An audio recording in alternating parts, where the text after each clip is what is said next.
Oral culture. And so this was something that was progressed and it's taken on. You know, one of the young, I think you hit on something here, one of the young Somali that was arrested out of the six, he was writing, he was saying, you know, the American identity is dead. Even if I get caught, whatever, I am through with America, burn my ID.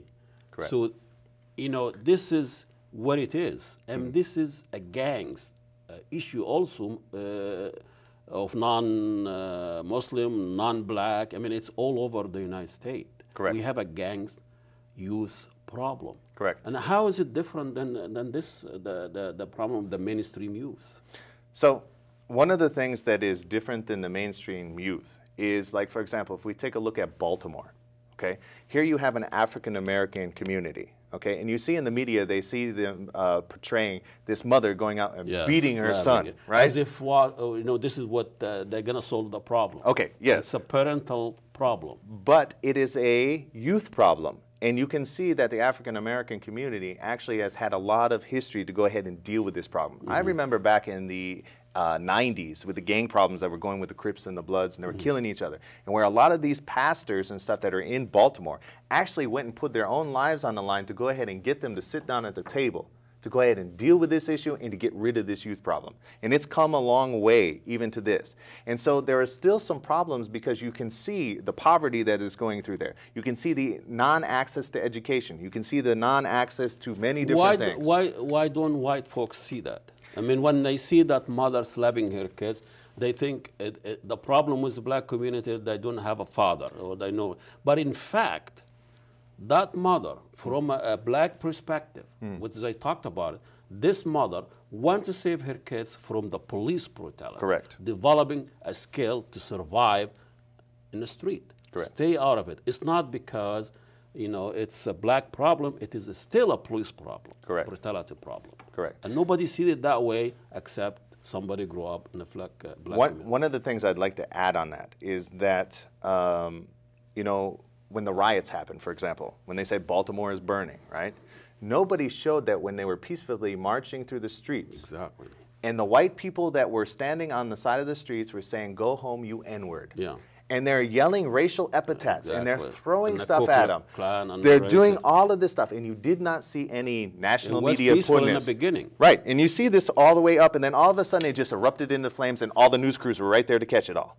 Okay? So we have a corporate media that like sensationalization and all of that. Now, we have here our issue in our backyard. In the midst. You have same camera, you have Mr. Luger comes for 5 minutes, almost throw the bomb, and, you know, we have a terrorist problem, and that's it. Doesn't want to talk about, nobody elaborate on this, and everybody talks about terrorism in the Somali community. But nobody talks about the reason, the context where all this is coming in. All this, I mean, you talk about how many foundations were involved in this SVE, whatever. You talk about almost 60 of them. How many foundations in the Somali community? So there are approximately 60 organizations that are actually involved in this CVE program. And some of them are high leaders like imams. Some of them are nonprofit organizations like youth organizations. Some of them are concerned parents that actually do really care about saving the youth. But they're taking part of these grant programs and that are further marginalizing the youth. And what is happening is they're being sold out on both fronts. So is this something organized, like cook for cock? You know, I'll give you money, you give me this? Correct. So basically, the way the grant program works is the more that you go ahead and help the district attorney and the CVE program, the more grant money that you get. So there's basically $65 million thrown out in the pile. And so everybody is vying to go ahead and get their piece of the pie. And this is an underfunded organization that like they strive for money. Right. So, like, for example, there's one organization, it's probably one of the oldest for the Somali community that's been here for about 20 years, 1994, I believe. Anyhow, today they're going to buy a $2 million building. So for 20 years, they've operated in this Small little building. Yeah, now today they can buy a $2 million building. Okay, because of this program. And then maybe that building is away from the community, whereas the small one was inside the community. Right. But you know, we do not accuse anybody of this. But what we're seeing is a trend here. Now we have these organizations that run by a few people. We have shady informant. They wear a bow tie and come on Fox News and they say all horrible things about the Somali problem. And they speak the language of the right-wing, racist, organization. They speak of the terrorist problem that Muslims have and all of that. So these are the very same people that our law enforcement and Department of Justice dealing with. Right. So they are losing their credibility. Correct. They're losing their credibility. Yeah, they arrested the 6 young. They've been working on this for 8 years, and they entrapped them, give them passport and all of that. Right. But they lost the community. Right. So on the long run, you're done. That program is done.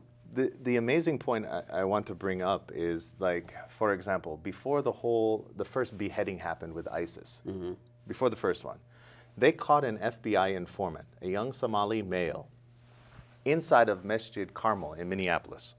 They caught him red-handed, trying to recruit people for ISIS. Caught him. Grabbed a hold of him. All the people, they grabbed a hold of him. They made a citizen arrest. They called the police department to go ahead and come and arrest him. The police come down there. They arrest him. They take him there. He's released the next day. He's recruiting people for ISIS. Now, here is some people that possibly may have went to go join ISIS but got nabbed at the airport, okay? Weren't even recruiting people for ISIS. No. And they're sitting in jail. There's an issue there. So what is the issue? I'm talking about, I don't know if you've seen the book, The Terror Factor. The Terror Factor by Aaron Travinson. We talk about this guy is a study.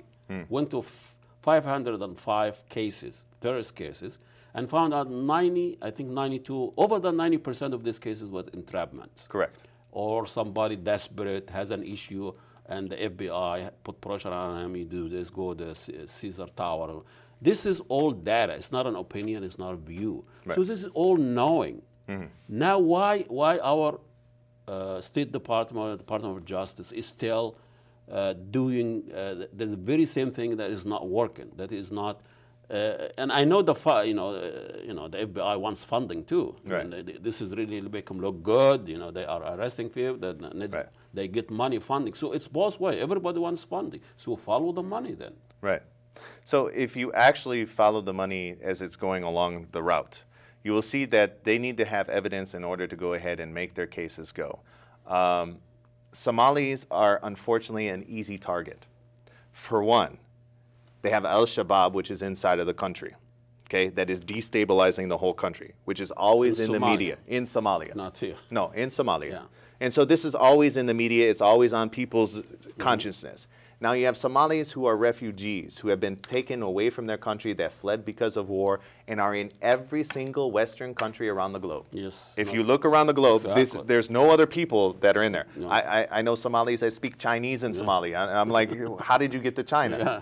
So they're in every single part of the globe. And there is a reason for that. Right. Now, every single one of these places that they're in, you will see that some of these cases in that, where they're entrapping. I see. So for example, in London, there was one young boy in that wanted to go get married, and they kept on following him around, so he dressed in a niqab, an Islamic headdress that covers you for a woman. And he dressed in it, went into the mosque to run away to go ahead and catch on a plane to go make his marriage. They arrest him, they took away his British passport, and now he's sitting here in New York City.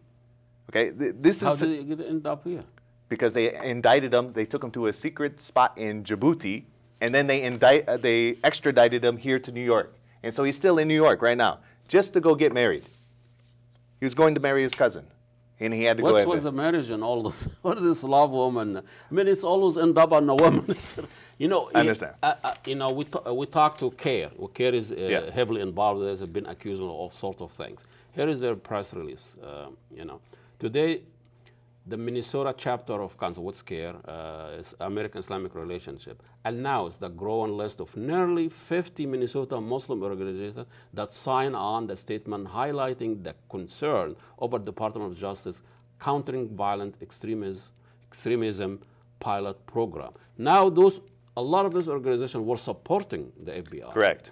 Supporting, they went to they were summoned to the State Department. Right. You know, you have suspicion, people looking down like they actually been threatened to come over there. Right. Now those organizations now against this program. Right. One of the reasons why they're against this program is they're starting to see some of the fallout from what's happening from it. One of the parts that this CBE program does is it actually empowers the public school system, and it uses the teachers as a first responder to recognize what terrorists are. So for example, if you have a young Muslim brother that wants to go ahead and pray, okay? Now, there's a freedom of religion to go ahead and accommodate Even for at religious school. aspects. Yeah. But if you have a teacher going, every time Muhammad goes to pray, I think he might be a terrorist. So now you have somebody who is not trained, who can barely teach her own classes, going ahead and being like an FBI agent that can spot a terrorist. So there's a big problem with this, and there, especially the Minneapolis public school system, to actually even go ahead and take on something like this is They can't even is a problem. do their own job. Right. They can't do their own job, and not only this, they have a history of going ahead and marginalizing the Somali community. Why when we have gangs problem in school, which we do, drugs and sex and all of that, we don't have programs like that to after white folks or white. I mean, we only have programs when it's a Muslim or black or whatever. I mean, they don't have youth problem. You know, it doesn't have a color or religion. I mean, Right. So this is a problem the community has. Why single out the Somali community? One of the reasons, again, like I said, is it's an easy target. The State Department knows some of the social dynamics of the Somali people.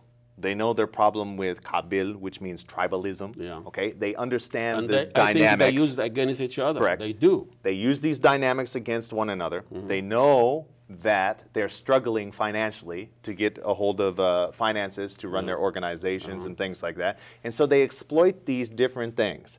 And then you go ahead and throw on these kids that are raised in an American environment, which they have American culture, they have American characteristics, they like to play soccer, they like to go to movies, they like to do a lot of the different things. Exactly. Okay? So there's something They are there mainstream. socially that is actually causing them to say, listen, I'm tired of all of this. Okay? And so this is why I'm saying it's a youth problem. It's not a Somali problem, because we can see the same problem that's happening with the youth that are in Baltimore. We can see the same problem with the youth that are part of the Native American community here. We can see the same problem with youth in Egypt. We can see the same problem with youth in Saudi. We can see the same problem with youth all over the globe. It's something, if you do not give them the opportunities, you don't give them jobs to maintain themselves, you don't give them the opportunities for education, you don't give them the chance to get economically sustainable. Give them a laptop. You got a problem. It's interesting that you connect that to Arab Spring and what's going on. I mean, and I think you hit it right on the head. Youth in Egypt now in jails. Youth in Egypt now accused of being the same thing we use them here. So all these things, I mean, people are afraid of the youth. You know, those are the people who are going to carry a change. And now we use it legally under the Entrapment program. Of course, Sisi doesn't have to do that. He just use kind of dictatorial means. Right. So it's a youth problem, as you say, it's a global problem. Right. Well, I know we are running out of time here, but you know, thank you so much. I know this is not going to end in one show, and I'm sure we're going to have you here once again. Inshallah. You know, Jamal Omar is, you know, youth counseling, and he is really have his hand full here and working with youth in Twin Cities. And we'll see you next week. Assalamu alaikum, and God bless you all.